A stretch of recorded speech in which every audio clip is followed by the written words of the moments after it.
এখন পর্যন্ত দলের স্টেটমেন্ট যেটা দেখছি জামায়াতের পক্ষ থেকে তারা দেখছেন এবং দেখার পর পরীক্ষা নিরীক্ষা করবেন, তারপরে ব্যবস্থায় যাবেন। এখন সেটা কি হতে পারে আমরা জানি না।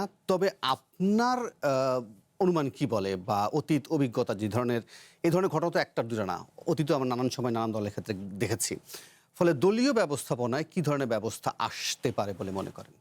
না, দল যদি যেটা জামাত বলেছে যে যদি তার বিরুদ্ধে অপরাধ প্রমাণিত হয় তাহলে তার বিরুদ্ধে তারা ব্যবস্থা নেবেন, সেটাও বলে নাই। তারা বলছে যে আমরা দেখছি খোঁজখবর নিচ্ছি, তারপরে তার ভিত্তিতে আমরা আমাদের ব্যবস্থা নিব।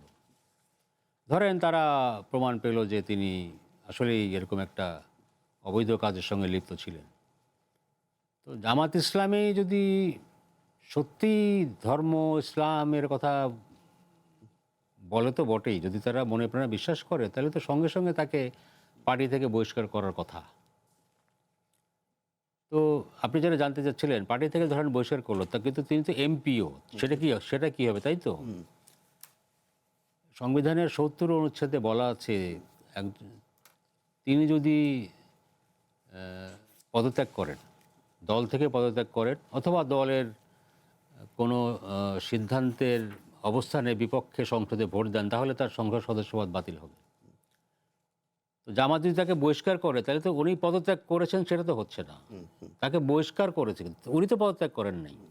তাহলে কি ৭০ অনুচ্ছেদ অনুযায়ী তার সংসদ সদস্যপদ থাকে কি থাকে না? থাকে, কারণ তিনি রিজাইন দেন নাই।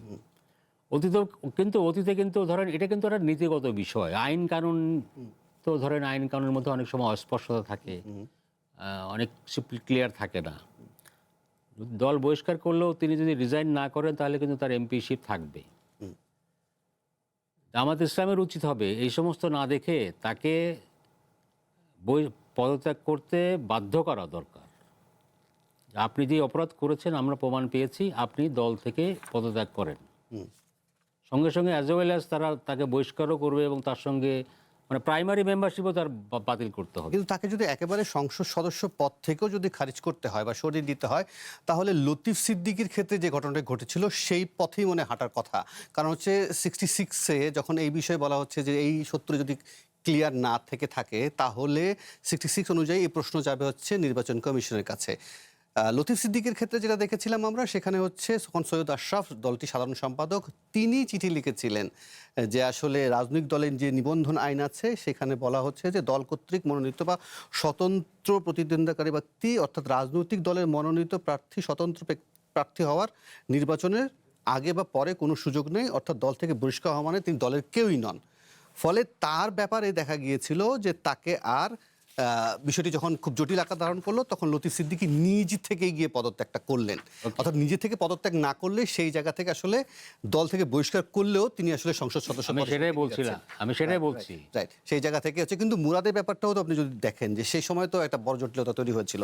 এই বিষয়ে আমি বরং একটু ফরিদ আপনারও একটু বিশ্লেষণটা শুনে নিই। আপনিও কি মনে করেন যে আসলে এই ব্যাপারে জামাত আরেকটু সময় ক্ষেপণ করবে, আসলে জনউপলব্ধিটা দেখার চেষ্টা করবে, তারপরে আসলে সিদ্ধান্তে যাওয়ার চেষ্টা করবে?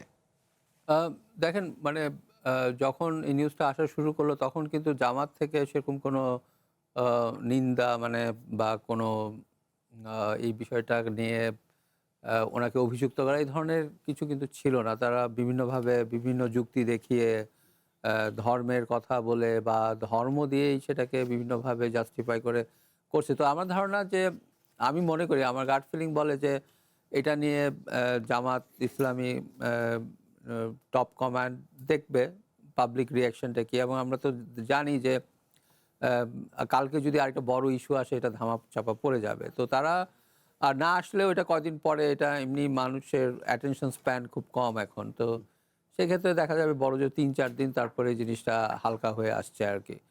তো আমার কাছে মনে হয় যে তারা ওটাই দেখবে এবং দেখার পর যদি দেখে যে যদি হঠাৎ করে আনইউজুয়ালি এটা যদি মনে হয় যে এটা আসলেই পাবলিক স্ফিয়ারে রয়ে গেছে, মানুষজন এটা ভুলতে পারতেছে না কোনো একটা কারণে, বা তাদের রাজনৈতিক প্রতিপক্ষরা এটাকে জিয়ে রেখেছে, তখন তারা একটা লোক দেখানো কোনো একটা স্টেপ নিতে পারে। হয়তো তার সদস্য পদ বা কিছু একটা স্থগিত করা বা এই ধরনের করার কোনো স্কোপ আছে কিনা আমি সেটাও জানি না। কর্মকাণ্ডে কি আপনার মনে হয়েছে যে জামাতের যে বিরোধী পক্ষ যারা আছে বা এখন যারা ক্রিয়াশীল রাজনৈতিক দলগুলো আছে, তারা আসলে এই বিষয়টিকে জিয়ে রাখছেন বা এই বিষয়ে কোনো সতর্ক মন্তব্য ছাড়া অন্য কোনো ধরনের মন্তব্য দেখেছেন? না, আমি ওরকম কিছু দেখছি না। কারণ আমি ইনফ্যাক্ট মনে করি না যে এটা নিয়ে একটা বিশাল কিছু করার মানে আমি ব্যক্তিগতভাবে মনে করি না। রাজনৈতিকভাবে ঘায়েল করা? রাজনৈতিকভাবে ঘায়েল করার চেষ্টাটাও আমি ওরকমভাবে দেখি নাই। তো আমার কাছে এইজন্য মনে হয় যে এই বিষয়টাতে আগামী ৩-৪ দিনের মধ্যে ব্যাপারটা স্তিমিত হয়ে আসবে এবং এটা আসলে এটার ফলে তেমন কিছু হবে বলে আমার কাছে মনে হয় না আরকি।